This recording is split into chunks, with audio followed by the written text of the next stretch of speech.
Hi everybody, Sharyl Attkisson here. Welcome to another edition of Full Measure After Hours. Today, how far can cities go to clear out the homeless? You know, it's not only big cities like New York City or Seattle that have had to deal with a spike in homelessness in recent years. Even many smaller towns and cities have had to deal with the same kind of problem. In some ways, when the homeless encampments pop up in smaller towns, it's even more of a disruption to the community. Well, such was the case in Grants Pass, Oregon, a couple of hours south of Portland, where this town became an unlikely center point of a Supreme Court case that attempted to answer the question as to whether cities have the right to move homeless encampments from public property. This case went on for a couple of years. And as you'll hear, a lot of towns and cities and communities were waiting for the answer from this Supreme Court case to try to understand whether they had the right at all to take apart the tent cities and the encampments that were popping up on public property around the country. Or did the homeless people have some kind of right to be on this public property unencumbered? I'll be tackling the issue on both sides this week on Full Measure, Sunday, March 16th. And in today's podcast, you're going to hear two views. First of all, the ex-mayor of Grants Pass, who found this issue largely in her lap. It had started a little bit before she took office, but throughout the 4-year course of her term, this was something that really dominated her tenure there. And then you will hear from the current mayor of Grants Pass. Both the former and current mayor favored moving the homeless populations out of the city parks where they were gathering in bigger numbers. But the ousted mayor, Sarah Bristol, she was on the side of wanting to establish more options for publicly funded shelters in the town for the homeless. And she and several other council members were voted out because of their stance, and a new board voted in, including the new mayor, Clint Scherf. He spoke more in favor of not just moving the homeless out of the city public parks, but taking more of an approach of working with private charities, if anything, to handle them or to house them rather than putting the problem on the shoulders of taxpayers. This really divided the community, as I think it has many other cities and towns in America. So again, in a moment, you'll hear from the current mayor, Clint Scherf, but first, the ex-mayor, Sarah Bristol.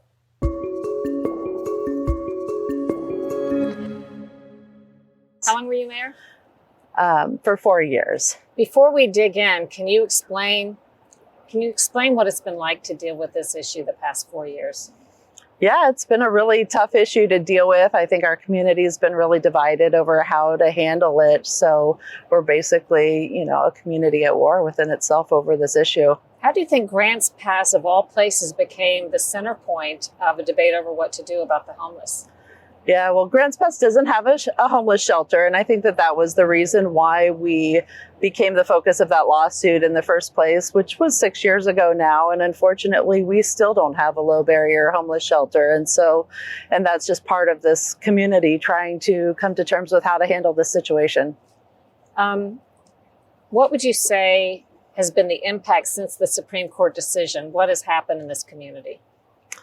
Yeah, the Supreme Court decision allowed the injunction to be removed. And so we were able to move homeless people out of our parks, and the city council established 2 locations that were not parks, that were city-owned property that homeless people could go to. But then the new city council has just recently this week overturned those, changed the rules anyway on those 2 locations.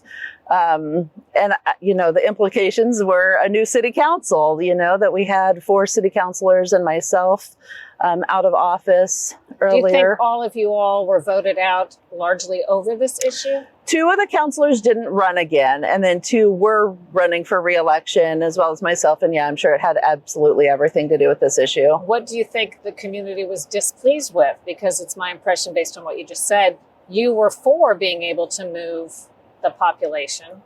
Tell me what your stance was and why you think that didn't fly. Yeah, I've been trying to help establish a shelter here in Grants Pass because I feel that it's important to provide a place that's not just public property, where people can go. And I think there's a lot of people in the community who don't want the city to participate in helping to establish a shelter. So that was... Do you think their thought is, some people have the thought that the more you provide for homeless population, the more may come? Absolutely. They feel that it enables them and traps them in homelessness. And they do feel that more people will come to our community if we allow it. I personally find that all the homeless people I talk to are from this community. I always ask when I go to the shelter or park and, just try to kind of casually ask people where you're from, and they're always from the local area. What do you think the next 5 years is going to look like? I guess there's no way to know, but based on what the community has said at once, the results of the lawsuit and the discussions going on now, what do you think might happen? Yeah, I think we do have a number of people in the community who are trying to establish shelters. And so that may well change despite whatever the city participates in.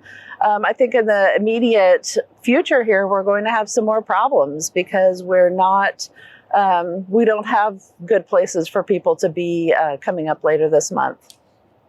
This doesn't strike me as an obvious place where homeless people would stay. Let's say you either came from someplace else or ended up homeless from Grants Pass. Why do you think this is a place that's been a center point, and has it gotten more so over the years, over the last 5-10 years? Our homeless population definitely has both increased and become more visible. So I think because we had the injunction that required us to allow people to stay in the parks, it was very obvious where they were. And over the course of 4 years, they came out of the woods and hiding places, and they were just right there, in our city parks. So it was very obvious.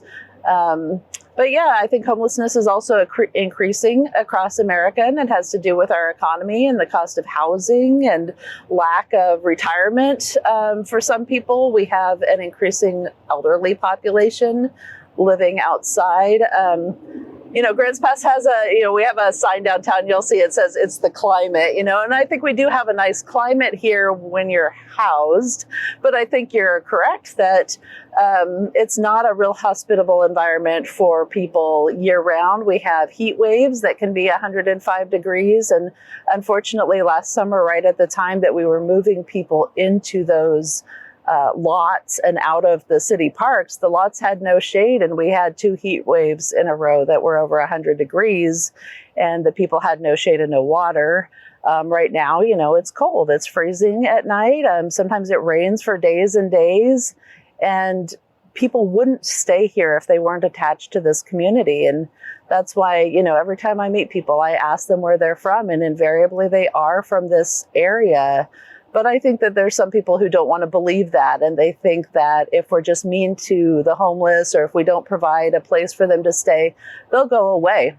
And they won't. When you're in there day after day in a rainstorm, they're pretty committed to being in this area, I think.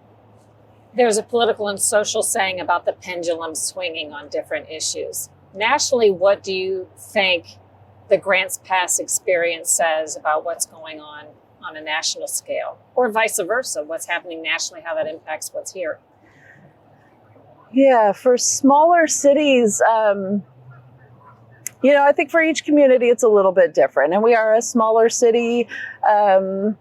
We have to address this issue. I think all communities, no matter what their size, we have to address it. And we can't think that we can just buy people a bus ticket to the next city over. It doesn't work like that. Los Angeles has to take care of its problems, and Grants Pass has to take care of its problems too. Well, I guess I'm thinking in terms of public sentiment. People are divided, so it's not like it's 90% feels one way on an issue and 10% another. But clearly, it's almost as if I sense building frustration, not even just depending on a person's personal politics, but with some of these issues the past 5 years, some people have turned around on it and decided, the methods that have been tried aren't working, and they seem to be nationally upending a lot of the policies and thinking of the past 5 to 10 years. Maybe that's too analytical, but do you have any thoughts about that? I think there's a lot of issues that are the root causes of homelessness. And so that's beyond the scope of what Grants Pass can deal with. There are major economic issues at play. There are drug issues, mental health issues, family support. One of the common denominators I find among the homeless people that I encounter is lack of family support or network. And sometimes that's because they burnt bridges, and sometimes it's just because they don't have anyone who can help them. And as a society, we're going to need to figure some of these big things out. I think we also, just here at the municipal level, it's about where people can go, and where they can be overnight when they don't have another place to be. And those are kind of different issues, I guess. And I've just been trying to tackle the location here in Grants Pass. And some people, throw in the what about this, what about that, and it's not the city's job to deal with mental health or alcoholism or drug issues, but we can decide whether it's okay for people to be in our parks or our right-of-ways. Was this a defining issue when you were voted into office? The lawsuit had just been decided, the initial decision a couple months before. It was not a reason why I ran for office particularly. We were just starting to see some more people pop up in public spaces than what we had seen in the past.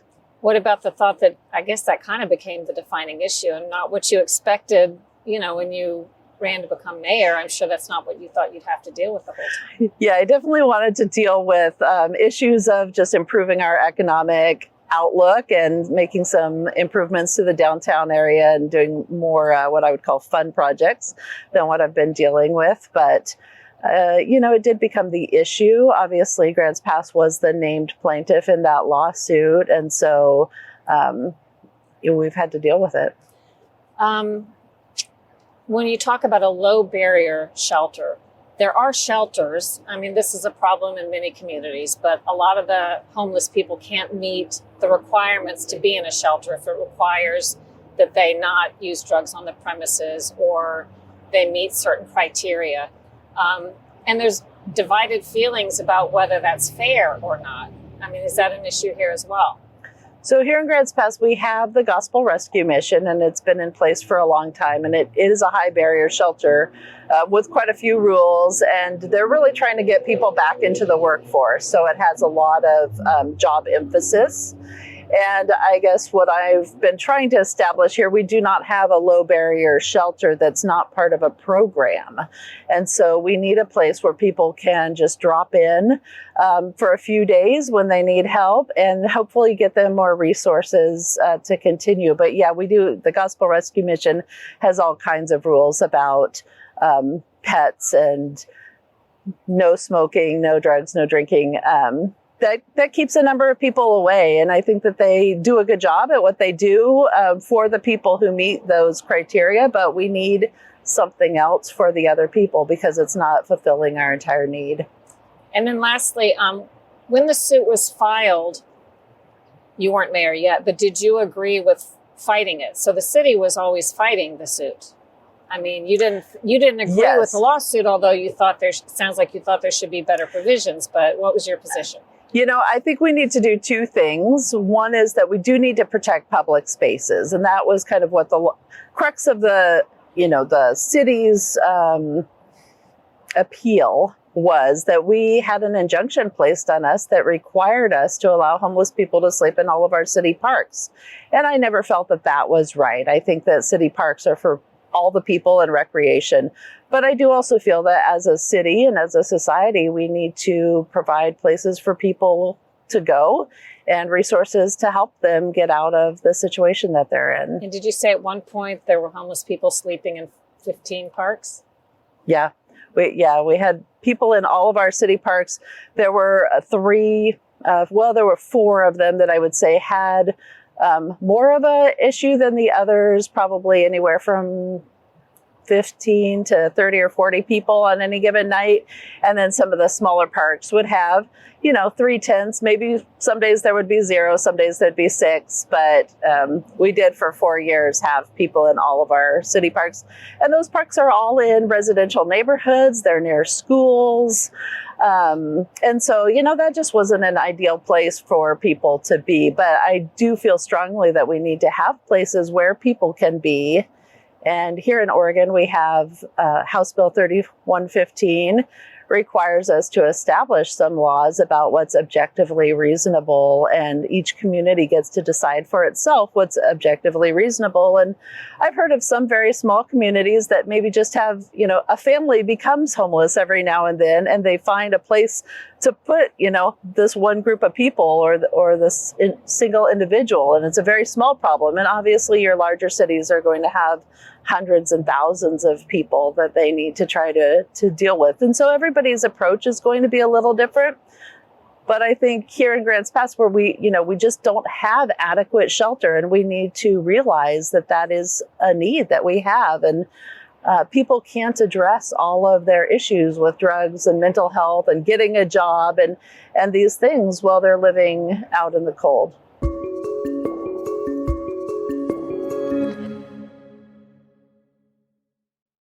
So off the top, I'm looking for just maybe a 1-paragraph summary of what's most important. If people are totally unfamiliar with the situation, then we'll dig in further.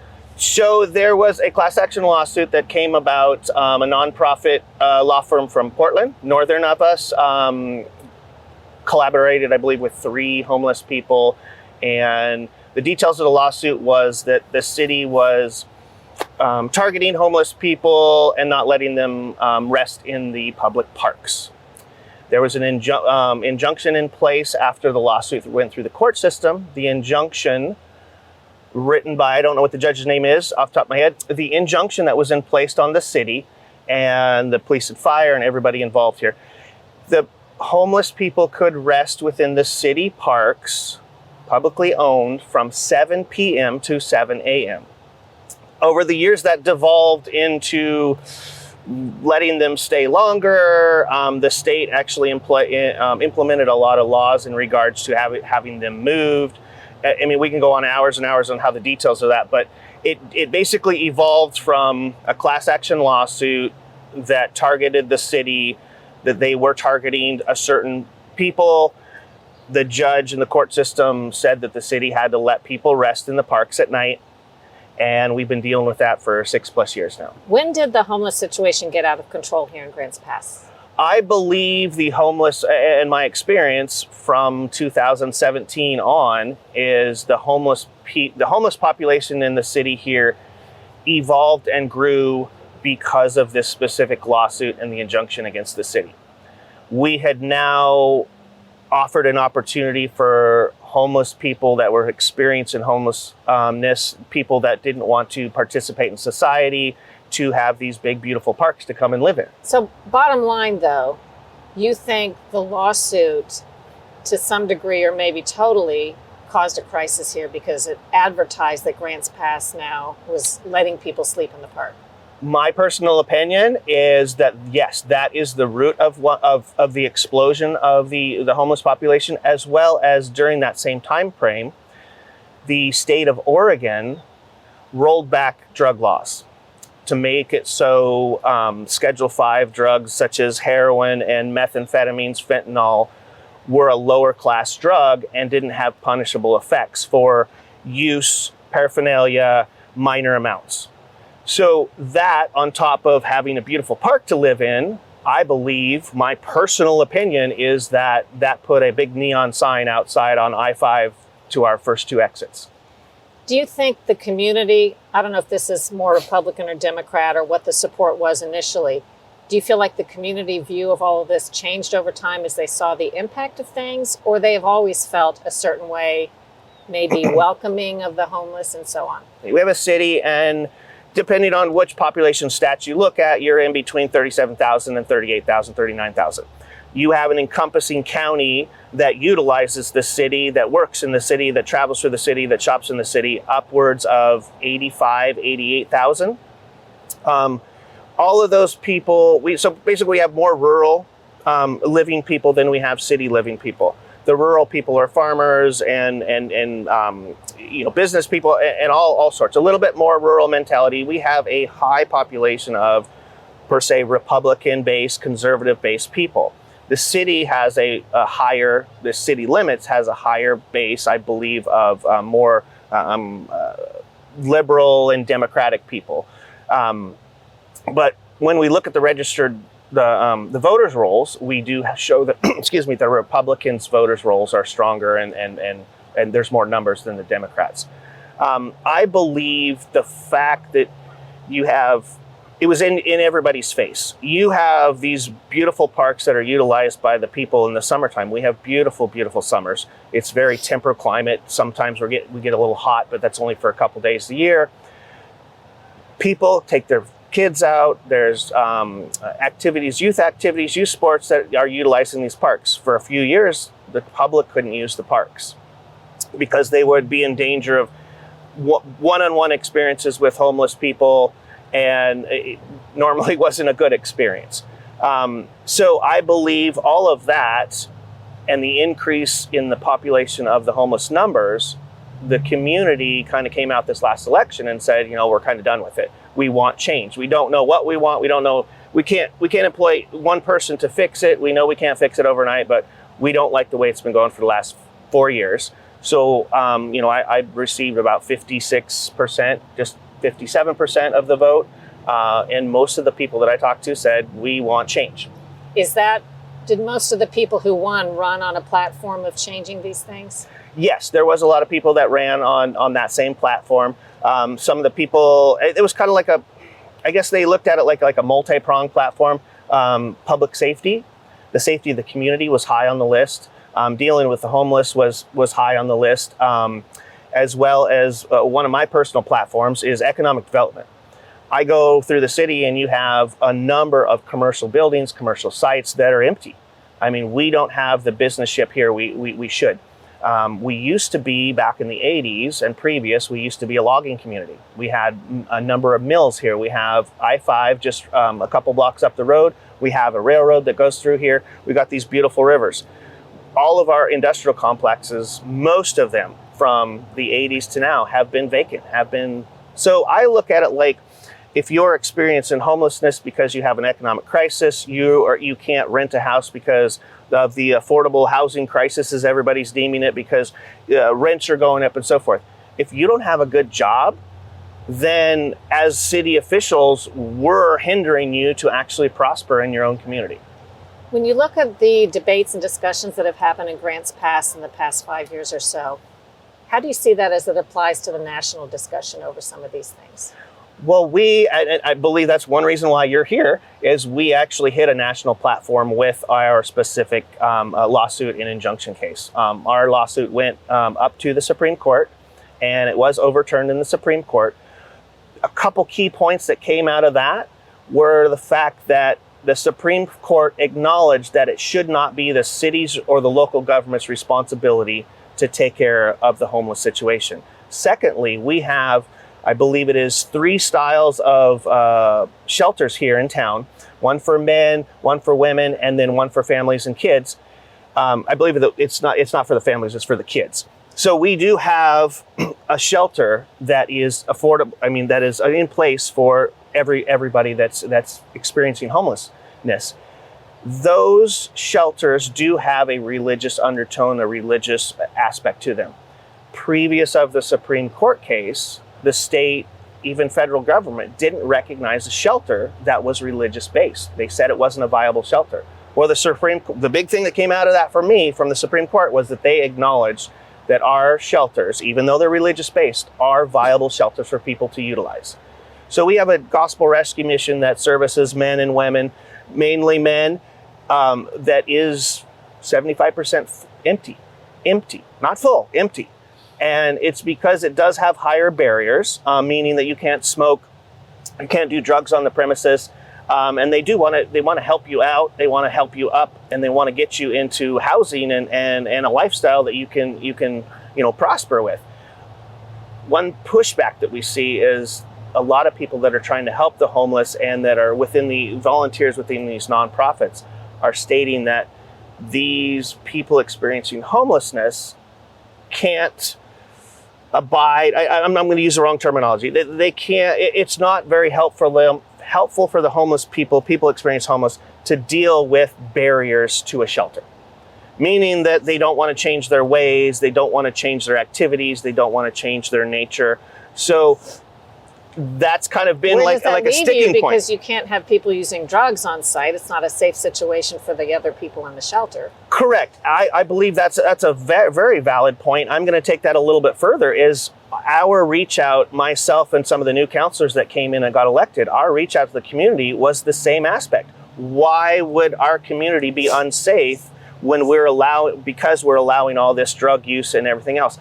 You talk to the citizens, they're like, we pay taxes, we go to jobs, we have to take care of our kids, we have to put food on the table, we have responsibilities, we have rules that we got to abide by.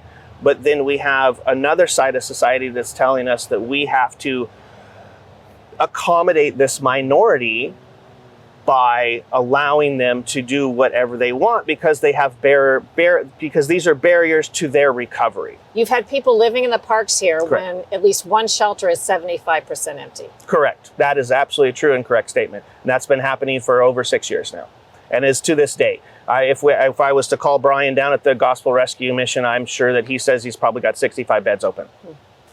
So what's happening now as a result of the lawsuit? Are you clearing out the parks? So basically what happened is we actually had organization from the community. We had retired folk. We had folk that have been living here and living and raising their children and everything here, that got together and grouped together, worked with the chief of police to make sure that they were within their law-abiding citizens, within the realm of the law. And they worked to get people out of the parks. The previous city council that I will be replacing, the previous mayor that I will be replacing, took upon themselves to set forth 2 separate publicly owned pieces of property, gravel style parking lots with chain link fence around them, and allowed the homeless, which they're both currently in operation, to rest in those areas. So just moving the camps. Correct. It was I believe the community felt it was a win for them because they had a community action to try to save the parks, to get people out of the parks so they could use it for their families, and they saw a successful result. And if you talk to any council member or even the mayor of the previous council, I guarantee every one of them is going to say it's not the most ideal situation. We were just trying to help. We were trying to get the ball, keep moving down the road, and help out our community. It ended up, a lot of the community didn't agree with what their actions were because it kind of just exacerbated the problem as far as it is at right now. We're only a week into being sworn in, and the controversy around these 2 encampments is huge. It actually has got to a point where we're getting violent agitators disrupting us trying to leave a dinner facility in the middle of downtown. So it's heated, and it really I don't know how we're going to go forward, but I believe we're going to coalesce together with all the new counselors and the old counselors, where our objective is to kind of coordinate and prop up some of the nonprofits in the area here and try to get some more solutions coming up down the road. But you do have a huge community push that says that they want to have accountability for everybody's actions.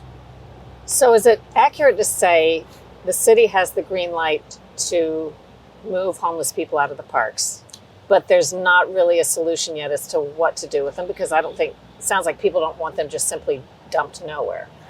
Correct. So as far as, and we've consulted with legal and everything else, there is a law on the books right now that says that we have to, if we disperse people from parks or disperse people experiencing homelessness from a resting area where they're resting, there has to be reasonably objective. It's very vague, and I apologize if I'm stumbling on my words here, but it's so vague that nobody can define this. This law just came out a little while ago, but basically it says that the city will have to come up with objectable and reasonable accommodations for them or something, and not just kick them out. You can't go up and you still have to take care of them. Correct. You still have to. No, it doesn't state that you have to take care of them. It states that you have to basically be reasonably and objective in how you relocate them.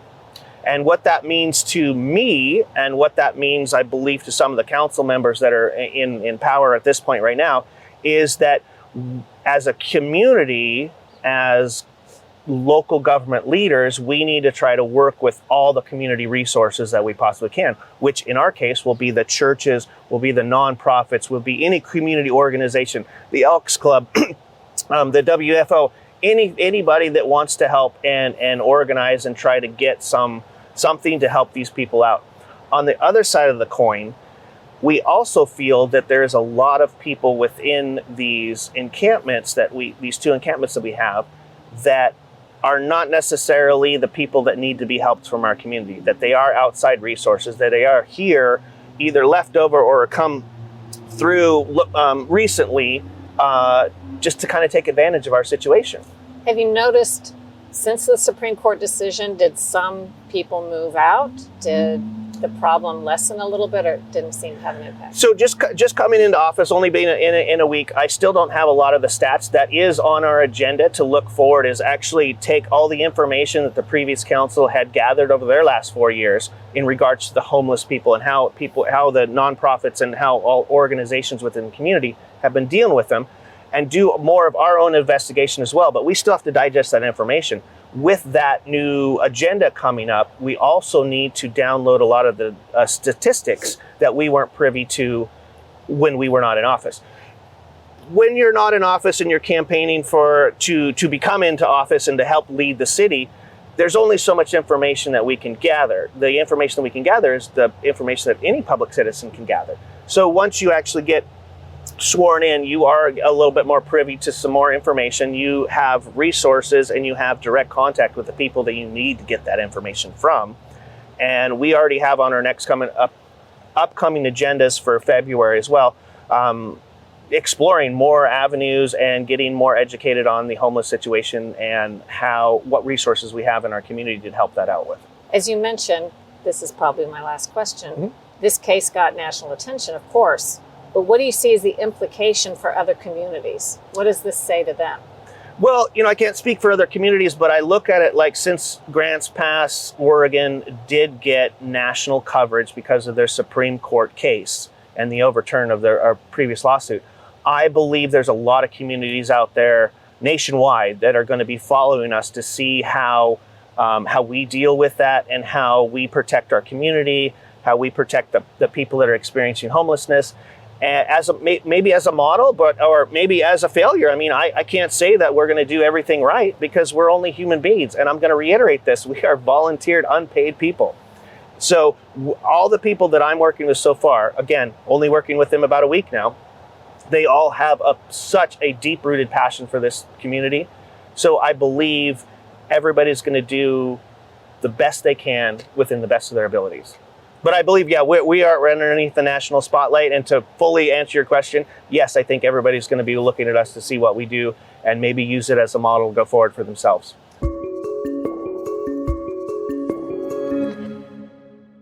I hope you enjoyed today's podcast and that you will leave us a great review, share it with your friends, and subscribe. And check out my other podcast, the Sharyl Attkisson podcast. And be sure to look for my book, my bestseller, Follow the Science: How Big Pharma Misleads, Obscures, and Prevails, for some pretty incredible insight into the corrupt medical establishment, how your doctors are taught both in med school and in their continuing medical education classes that, in my view, and I think the evidence supports this, leads to a lot of corruption inside the industry. Sometimes the doctors themselves don't even understand the motivations behind those who are teaching them or feeding them information. In some respects, some of them are sort of innocent bystanders in a process that even they don't understand or haven't taken the time to fully analyze. But it explains a lot about how we got to the point where there are so many chronic diseases that have not been properly addressed by our very well-funded public health agencies, and why when we go to the doctor, so often they are very happy and anxious to treat our maladies with pills and potions, but seem very disinterested at times in figuring out the root causes, particularly on a population level, so that these things could ideally be prevented in the first place. Let's follow the science, how Big Pharma misleads, obscures, and prevails. Do your own research, make up your own mind, think for yourself.